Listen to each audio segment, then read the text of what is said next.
it's an ongoing issue at Parliament Square about the Tamil Eelam flag. So Tamil Eelam flag is the national flag of the Tamil Eelam people of their homeland. So they rally to the flag, and they've been going on a continuous protest at Parliament Square. We're now entering the 8th week.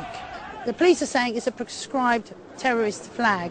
Whatever the rights or wrongs are, the flag is a flag of a prescribed terrorist organisation. So anybody carrying it, hang on a second, anybody carrying it is liable to be arrested. Now the difference is the red flag is the flag of the homeland, representing the people and the country, but the actual yellow flag with the tiger motif, and it's also got Liberation Tigers of Tamil Eelam, that's more a military flag, and that doesn't represent the people. That's the actual prescribed so-called terrorist group. But actually they say they're the freedom fighters. My name is Bala. I'm a university student at Cass Business School. I've been one of the students from day one on this protest in front of Parliament Square.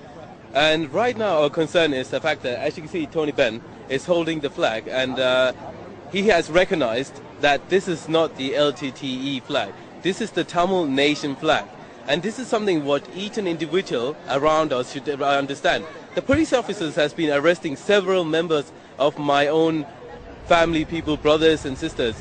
But the thing is, I don't really understand is why they're arresting them. All this time we asked them to produce us some sort of evidence, a court order, why you're arresting them. They haven't. But instead they're giving them fines and then leaving them. I've been trying to get an interview with Scotland Yard, and for the past couple of days they've been telling me, you need an interview. I tried to contact them, I'm not getting through to them. So what more can I do to get a proper justice understanding what's going between their mind and my mind? There's two flags flying, which are breaching the law.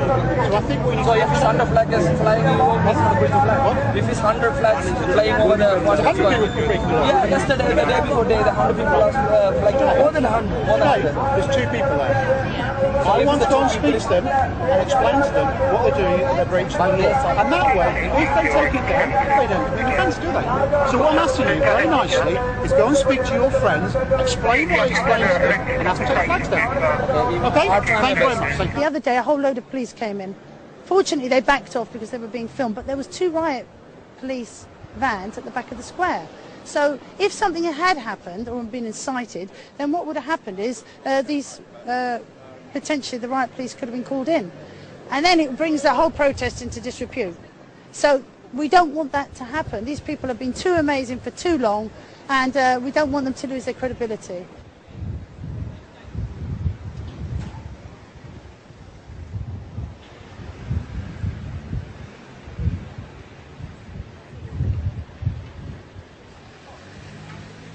Tamil Tigers badge, yes? Yes. Pardon? Tamil Tigers badge? No. Well, that's... The national flag of Tamil Eelam. Okay, right. Well, we've taken our photographs. Can I ask you now to move along, please? I'm not obstructing, I'm just going to walk up and down, basically.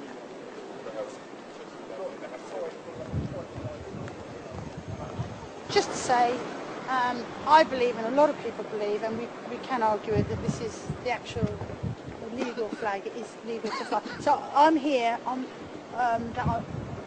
my understanding is that I'm not doing anything wrong, and I could just as well be holding the Union Jack, you know, as in the terms of legality. We're making some inquiries now with SO15, obviously our anti-terrorism branch, who deal with this stuff all the time, and we're going to be taking advice as to how we're going to proceed from now on. Okay.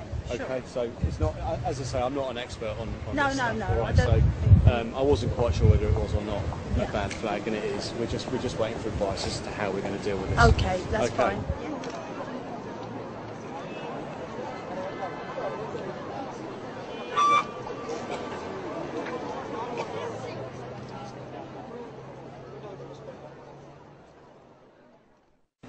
I've spoken to SO15, who can see you from inside the building. Looking at the flag that you're holding, it isn't the prescribed flag, and therefore, under the Terrorism Act, I'm not in a position either to arrest or process you for that offence. Right, maybe shake hands. Thank you very much. Oh, thank nice you to meet you, Maria. Okay, nice to meet you. You're Very welcome. nice Thank you. indeed. Thank you. And yes, so we've got confirmation from the terrorist unit at Scotland Yard, who are apparently looking down on us from a camera. And they verified that actually, as far as they're concerned, it's not a terrorist flag. Sri Lanka government! Terrorist! Terrorist! Sri Lanka government! Terrorist! Terrorist! Sri Lanka government!